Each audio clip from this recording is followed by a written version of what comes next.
కానీ డీలో మానేసిన తర్వాత కూడా నేను కొన్ని కమెంట్స్ విన్నా. డీలో ఆ నెగిటివిటీ తీసుకోలేక వాళ్ళు వేసిన పంచెస్ తీసుకోలేక అక్కడ ఇన్సల్ట్ చేస్తున్నారు కాబట్టే అఖిల్ డీ నుంచి బయటకు వచ్చేసాడు. నిజమేనా? అలా ఏం లేదు, అంటే ఇన్సల్ట్ చేస్తున్నారు. ఇప్పుడు మళ్ళీ డీకి పిలిస్తే మళ్ళీ డీకి వెళ్తా.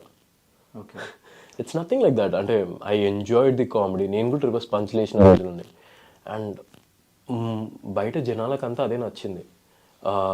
డీలో అఖిల్ యూనో పంచులు వేస్తున్నాడు ఆది అఖిల్ మీద, చాలా బాగున్నాయి అని చెప్పి somewhere people are enjoying it, నవ్వుతున్నారు. అంటే నాకు అనిపించింది మనం ఒకరిని నవ్వుపిస్తున్నాం మన వల్ల, అంటే మనం పంచులు పడుతున్నాయి మనకి, వాళ్ళు నవ్వుతున్నారు అంటే షో కావాల్సింది అదే కదా. చూడండి, అనుకున్న రూట్ వేరు, వెళ్తున్న రూట్ వేరు కదా.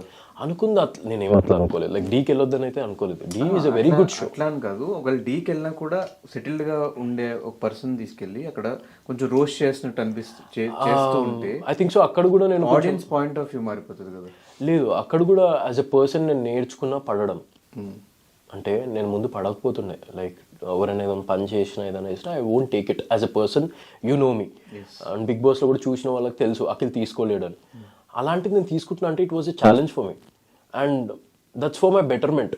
లైఫ్లో ఇంకా ఇట్లాంటివి చాలా నెగిటివిటీ వస్తాయి, అవన్నీ తీసుకోవడానికి రెడీ అవ్వాలి. సో ఆ పంచకాలు నవ్వుతున్నారు జనాలు అంటే సమ్వేర్ గుడ్ ఫర్ జనాలు. లైక్ అరే మంచి రేటింగ్ వస్తుంది, టీఆర్పీ వస్తుంది అంటే చాలా, ఇంకా నవ్వుతున్నారు జనాలు అంటే ఇంకేం కావాలనిపించింది. Like the paying no. Okay, డీ తర్వాత మళ్ళీ ఒక 4 months గ్యాప్ తర్వాత నవభారతం అనే ఒక షో, ఒక నాలెడ్జ్ ఉండే ఒక షోని తీసుకోవడానికి రీజన్ ఏంటి బ్రో? అంటే ఒక ఎంటర్టైన్మెంట్ సెక్టర్లో నీకంటూ సమ్ ఆడియన్స్ ఏ షో చేసినా చూసేవాళ్ళు ఉన్నారు. ఎంటర్టైన్మెంట్ అయితే మనం కొంచెం బౌండరీస్ ఏముండో, మనకి వచ్చింది మనం చేయొచ్చు, డ్యాన్స్ చేయొచ్చు, పాటలు పాడొచ్చు, నవ్వుపియచ్చు, పంచులు వేయచ్చు.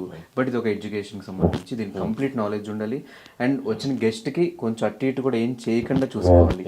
ఇంత పెద్ద షోని ఆ భుజాల మీద వేసుకోవడం, ఇంత చిన్న ఏజ్లో నేను చేయగలనా లేదా అన్న పాయింట్ ఏం రాలేదా బ్రో? డెఫినెట్లీ వచ్చింది.